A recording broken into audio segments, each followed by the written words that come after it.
लग्नानंतर होईलच प्रेम या मालिकेचा 23 डिसेंबरचा प्रोमो.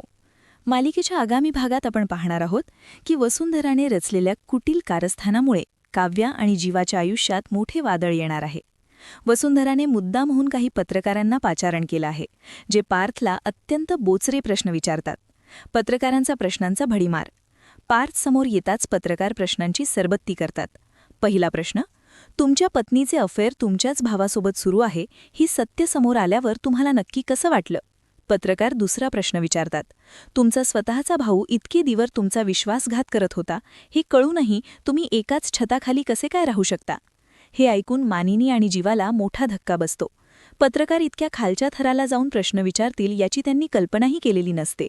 दुसरीकडे समाजात काव्याची बदनामी करण्यासाठी काही स्त्रियांचा घोळका तिच्या घरी पोहोचतो. त्या स्त्रिया काव्यावर अत्यंत गंभीर आरोप करत म्हणतात, सभ्य समाजाच्या तोंडाला काळीमा फासणाऱ्या या मुलीशी कशाला बोलताय? हिच्या कृत्याबद्दल हिच्या तोंडाला काळं फासायला हवं, असे म्हणत त्या स्त्रिया काव्याला अपमानित करण्यासाठी आणि तिच्या तोंडाला काळे फासण्यासाठी पुढे सरसावतात.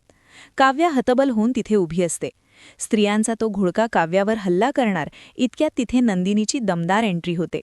काव्याच्या तोंडाला काळं फासण्यासाठी पुढे आलेला हात नंदिनी मध्येच पकडते आणि त्या स्त्रियांना जोराने बाजूला ढकलते.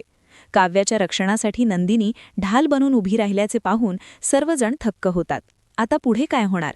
नंदिनी या समाजाला आणि पत्रकारांना कसं उत्तर देणार, हे पाहणं रंजक ठरेल. भेटूया पुढील भागात. तोपर्यंत नमस्कार.